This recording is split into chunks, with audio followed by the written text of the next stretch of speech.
சுகமாக இருக்கிறோம். இன்றைக்கு நான் குரக்கன் மாவு வச்சு புட்டை வச்சு காட்ட போகிறேன். இது ஆகா புட்டின் குரக்கன் மா. இது இங்கேயே நாங்கள் அரைக்கிறோம். ஏற்கனவே எங்களோட மில்லில் எல்லாரும் நீங்கள் பார்த்துருவீங்க அரைக்கிறத பற்றி. இது அவிச்ச கோதுமைமா. இதையும் நாங்கள் அவிச்சு ஆற வச்சு பேக்கெட் பண்ணுறோம். நீங்கள் தேவைன்னு சொன்னால் இதையும் நீங்கள் ஊட பண்ணி எடுக்கலாம். ஓகே, இந்த குரக்கன் மாவை தனியாகவும் அவிக்கலாம். நான் இன்றைக்கு ஒரு கப், இந்த கப்பால் 1 கப் குரக்கன் மாவும் 1 கப் அவிச்ச கோதுமை மாவும் எடுக்க போகிறேன். ஏன்னு சொன்னால் தனியாக அவிச்சா இது கொஞ்சம் கலர் கூடவாக இருக்கிறபடியா பிள்ளைகள் என்ன இது கலர் கொஞ்சம் கூடவாக இருக்குன்னு சொல்லிட்டோம். டயபெட்டிக்காரருக்கு உங்களுக்கு விரும்பினா தனியாக அவிக்கலாம். ஆனால் அவிச்சு போட்டு உடனே சாப்பிடணும். கொஞ்சம் வச்சிங்கன்னு சொன்னால் அது சொப்னஸ் இல்லாமல் போயிடும். அப்போ அதனால தான் நான் இந்த அவிச்ச மாவை கலக்கிறேன். இப்போ வாங்க பார்க்கலாம் எப்படி குழைக்கிறோன்னு சொல்லி. 1 கப் அவிச்ச கோதுமை,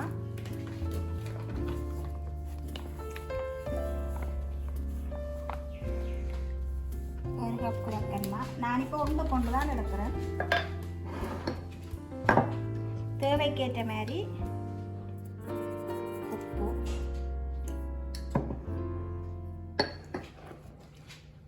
இதை இப்போ எல்லாத்தையும் ஒன்றா மிக்ஸ் பண்ணுவோம்.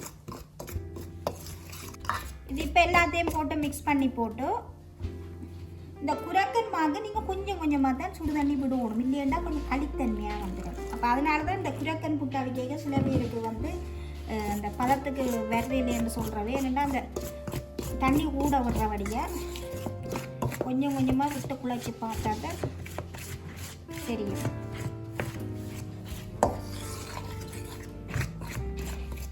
இலங்கையிலேனா அந்த காலத்தில் பாட்டிமேர் சிறுதானியம் பெருதானியம் அதுக்குள்ள குரக்கன் மடங்கும் கூடுதலாக எல்லாரும் புட்டை வச்சு உடனே புட்டை வச்சு கொஞ்சம் கனங்கட்டி இல்லைண்டா சீனி தேங்காய் போட்டு சாப்பிடுவாங்க. இங்கே வெளிநாட்டில் எல்லாரும் வேலைக்கு போகணுன்ற அவசரத்தில் என்னென்ன சாப்பாடு இருக்குதோ அந்த சாப்பாடை சாப்பிட்டு போவார்கள். அதெல்லாம் உண்மையாக அந்த கொஞ்சம் ஹெல்த்தியாக இருக்கிற கொஞ்சம் குறைவாக தான் இருக்கும். நீங்கள் இதை வாரத்தில் ஒரு நாள் ஃப்ரீயான டைம் நீங்கள் பிள்ளைகளுக்கும் செய்து நீங்களும் செய்து சாப்பிட்டு பாருங்க. அப்போ தான் உடம்புக்கு நல்ல தென்பாக இருக்கும். இந்த பயறு உளுந்து கவுப்பி எல்லாம் சாப்பிடையில இந்த பேக் பெயின் பிரச்சனையும் கொஞ்சம் குறைவாக இருக்கும். இல்லைன்னு சொன்னால் கூடுதலாக இப்போ எல்லாருக்கும் பேக் பெயின்னு தான் சொல்லி கொண்டிருப்பாங்க. ஆனால் நான் கூடுதலாக கிழமையில ரெண்டு தரம் குரக்கன் பயறு உளுந்து எல்லாம் சேர்த்து என்னென்ன செய்யணுமோ அதுக்கேற்ற மாதிரி நான் செய்து கொடுப்பேன். பிள்ளைகளும் அதை சாப்பிட்டு பழகிட்டேன். ஓகே, இது கொஞ்சம் தண்ணியை விட்டு நான் பதத்துக்கு எடுக்கிறேன். இன்னும் ஒரு கொஞ்சம் தண்ணி விடுவோம் போல கிடக்கு. விட்டு பார்ப்போம். இந்த அவிச்சமாக சேர்க்கும் போதே இப்படி கலராக இருக்குது. தனியாக அவிச்சு கொடுத்தா சில பிள்ளைகள் சொல்லிட்டு கூட கலராக இருக்குமாண்டு. அதனால தான் நான் கொஞ்சம் அவிச்சமாக கிடக்கிறேன். அதனால் தனியொரு நாள் குரக்கன் மாவை அவிச்சு போட்டு கரங்கட்டு சேர்த்து சாப்பிட்லாங்க, நல்லா இருக்கும். உங்களுக்கு எது விருப்பமோ அதன்படி நீங்கள் செய்யுங்க. ஆனால் தண்ணி கூட விடக்கூடாது, விட்டால் களித்தன்மையாக இருக்கும். இது இப்போ ஓகே போல் கிடக்குது. இப்போ நான் தான் கல்யாணம் ஒன்று குழைச்சி பார்க்குறேன். இதை இப்போ நான் குழைச்சி எடுத்துட்டேன். இப்போ இந்த பூச்சி நல்லா கட்டிட்டு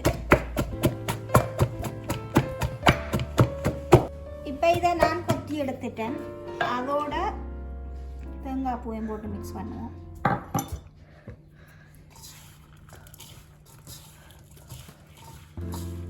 இப்போ இதை நான் அவிச்சு எடுக்க போகிறேன். வாங்க இப்போ பார்க்கலாம். நாங்கள் அவிச்சு எடுக்க போகிறோம்.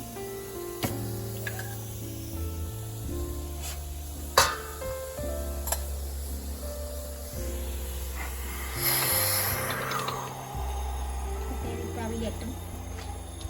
இது இப்போ அவிஞ்சிட்டது. இதை நாங்கள் இப்போ எடுப்போம். பாருங்க, இன்னும் கலராக நல்ல சாஃப்டாக இருக்குது.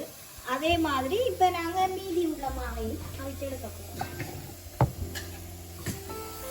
ஒரு புட்டு ஒரு ஆளுக்கு தாராளமாக காணும் இந்த கப்பாக. அப்போ நான் 2 கப் எடுத்துருக்கிறேன். கிட்டத்தட்ட ஒரு 4 புட்டு வரும் பார்ப்போம். இப்போ இந்த குரக்கன் புட்டு அவிச்சு எடுத்துட்டோம். ஓகே, நாங்கள் இந்த குரக்கன் புட்டுக்கு ஒரு கருவாட்டு கறி ஒன்று வைக்க போகிறோம்.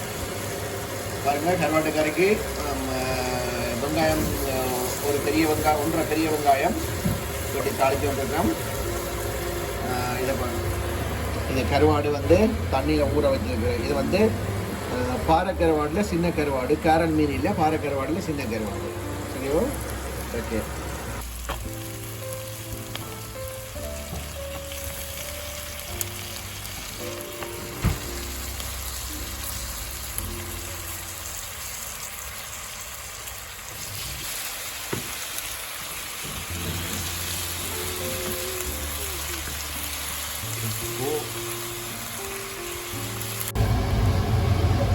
புளி கரைச்சி வச்ச புளியை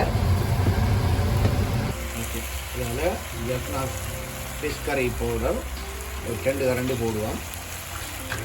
பார்ப்போம், புரட்டு பார்ப்போம். ஆல்மோஸ்ட் நான் வந்து நான் நினைக்கிறேன். இப்போ வந்து நான் தேங்காய் பால் வந்து கடைசியாக கத்திரிக்காயம் போட்டு கிண்டி போட்டு இறக்க வேண்டிய ஆல்மோஸ்ட் டன். இப்போ இதை நான் சாப்பிட்டு பார்க்க போகிறேன். இது வந்து குரக்கன் புட்டு, இது கருவாடம் கத்திரிக்காயம் போட்டு ஒரு கறி. நீங்கள் ஏற்கனவே இவர் செய்ததை வீடியோவில் பார்த்துருப்பீங்க. நான் இப்போ சாப்பிட்டு பார்க்க போகிறேன். கருவாடு நல்ல வாசனை இருக்குது.